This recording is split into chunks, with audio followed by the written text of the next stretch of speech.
que c'est un match important parce que on pourrait être décroché à mi-parcours si d'aventure on perdait ce match. Maintenant, on sait que le championnat reste encore long et qu'il y aura beaucoup de rencontres à disputer. Et voilà, c'est un marathon, mais c'est vrai qu'on se doit de faire une grosse prestation pour espérer l'emporter et rester au contact d'Albi. C'est un match important, déjà parce qu'on doit se rassurer, on doit se remettre en selle après cette désillusion à Narbonne. Ça c'est le premier point, et après c'est vrai qu'il y a l'aspect concurrent direct, donc match avec les points qui comptent un peu double. Donc voilà, nous de faire le nécessaire pour pas être décroché après la rencontre de dimanche. C'est un match important, les matchs entre concurrents directs, c'est des matchs à 6 points, voire à 8 points, 4 points qu'on marque et 4 points que l'adversaire ne marque pas, donc forcément c'est important. Après ça l'est encore plus pour eux parce qu'ils nous reçoivent et ils n'ont pas le droit de faire de faux pas à domicile, c'est quelque chose d'important. Après nous, ça nous permettrait de frapper un grand coup si on arrivait à gagner là-bas et surtout de marquer les esprits et de peut-être reprendre la tête du championnat. Donc forcément c'est un match important. Après on sait que si jamais on devait perdre, on serait un petit peu loin d'eux, mais il y aura un match retour, il faudra qu'ils viennent à Lyon, donc on aura la possibilité de se racheter. Donc c'est vraiment un match important, mais encore plus pour les Albigeois que pour nous.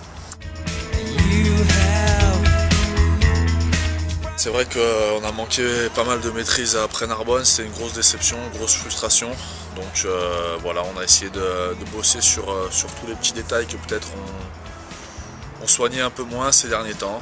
Donc voilà, on s'attend à un gros combat de la part de ces Albigeois qui voilà, sont toujours très, très performants dans le jeu d'avant, mais qui en plus envoient un peu plus de jeu derrière. Donc, voilà, à nous d'être bons et assez complets pour pouvoir les contrer. La préparation a été bonne, même si on enregistre quand même quelques absences avec les internationaux qui sont sollicités par leur nation.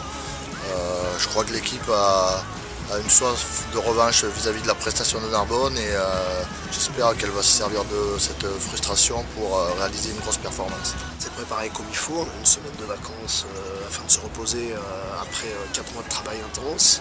Et puis on fait une bonne semaine cette semaine. Malheureusement on déplore beaucoup d'absents, que ce soit nos 4 internationaux et puis 6 ou 7 blessés qui ne sont pas remis de leurs blessures ou qui se sont blessés récemment. Donc on va y aller avec 12 joueurs manquants, donc on verra. Après on a l'effectif pour pallier à ces absences et j'espère que les joueurs qui vont rentrer sur le terrain vont nous sortir une grosse prestation.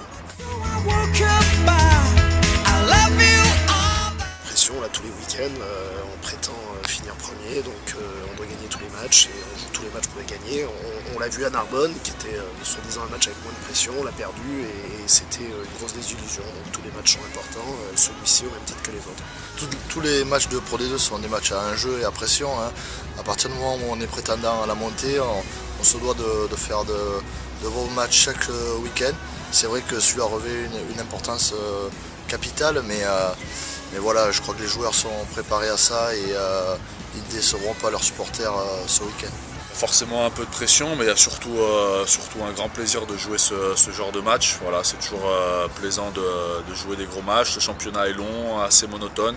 Et voilà, sur des gros rendez-vous comme ça, en général, on sait se sublimer.